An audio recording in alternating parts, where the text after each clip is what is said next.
ইফতারের সবচেয়ে বড় ইনগ্রিডিয়েন্টস হচ্ছে পরিবারের সদস্য। সালামু আলাইকুম, কেমন আছেন আপনারা? আমি আলহামদুলিল্লাহ আল্লাহর রহমতে ভালো আছি।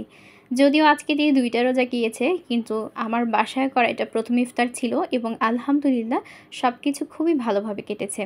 ১ম রোজার দিনে আমি বাহিরে ইফতার করেছি এবং খুবই আমার খারাপ লেগেছে। আমার কখনো এরকম হয় না, এবার ১ম। তারপরেও সবকিছুর জন্য শুকরিয়া আল্লাহর কাছে। আর যখন বাসায় আমি আর আম্মু থাকি তখন কোনো কিছুই ভালো লাগে না। যখন বড়জন থাকে তখন মনে হয় সবকিছুই ভালো লাগে আর অনেক মজা হয়। সবাই সবকিছু মিলে একসাথে করতে পারি আমরা। আমি এখানে বেগুনি ভাজার জন্য যে ব্যাটারটা বানিয়ে নিচ্ছিলাম। এখানে ব্যাটারের জন্য কি দরকার হয় সবাই এটা মোটামুটি জানেন। এটা নতুন করে বলার কিছু নেই। আর যদি কেউ জানতে চান আলাদা করে আমাকে কমেন্ট করবেন। আমি ইনশাআল্লাহ আলাদা ভিডিও দিব এটার জন্য।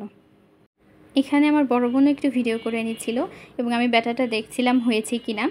এই ব্যাটারটা দিয়ে বানাবো মিষ্টি কুমড়া, তারপরে ছিল বেগুন, আরও ছিল ধনিয়া পাতা। আমি আগেই সব কিছু গুছিয়ে নিচ্ছি। প্লেটের উপরে একদম টিস্যু দিয়ে নিলাম, দিয়ে সব কিছু একদম গুছিয়ে তারপরে ভাজতে যাব, তাহলে কাজটা একটু সহজ হয়। অন্যদিকে দেখলাম যে আম্মু নুডলস রান্না করতেছে। নুডলস সিদ্ধ হয়ে গিয়েছে অন্য সাইডে। খুবই সাধারণভাবে নুডলস আমাদের বাসায় রান্না করা হয়, কারণ আমরা বিভিন্ন ধরনের মশলা দিয়ে খেতে পছন্দ করি না।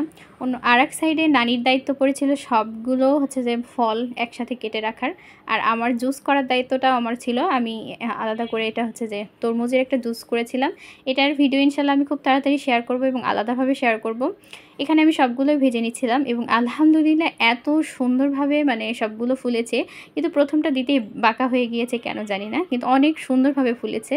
মাশাআল্লাহ বলার মতো, সবাই মাশাআল্লাহ বলে দিবেন দেখে। এরপর এগুলো ভাজা হয়ে গেলে, অর্থাৎ বেগুনি ভাজা হয়ে গেলে এখানে মিষ্টি কুমড়া দিয়ে দিব একে একে। এই কাজটা আমি করছিলাম। এই কাজটা সবসময় আমার ঘাড়েই পড়ে। এই কাজটা আমি সবসময় করার চেষ্টা করি। আর আম্মুরও একটু হেল্প হয়ে যায় আর কি।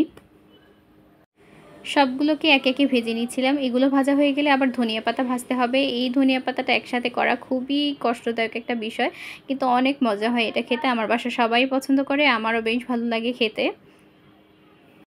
আমার এই কাজটা শেষ হতেই দেখলাম যে নানির সবগুলো ফলই কাটা হয়ে গিয়েছে এবং আরও দেখলাম যে সেমাই, তারপর লুচি, সবগুলো জিনিসই আম্মু ভালোভাবে সাজিয়ে রেখেছে। আমার বোনও এখানে হেল্প করছিল।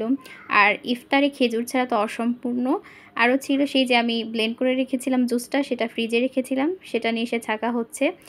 একটু হালকা ডেকোরেশনও করে নিয়েছি। আর আমাদের বাসায় একটা নিয়ম হচ্ছে, আমরা সবাই মেঝেতে বসে একটা পাটি পেরে সেখানে সবগুলো ইফতার নিয়ে করা হয়, ডাইনিংয়ে করা হয় না। আমরা পুরো রোজার মাসই এরকম করে থাকি এবং আমাদের কাছে এটা বেশ ভালো লাগে। কোন কোন পরিবারে এই অভ্যাসটা আছে তারা কিন্তু কমেন্টে জানাতে পারেন।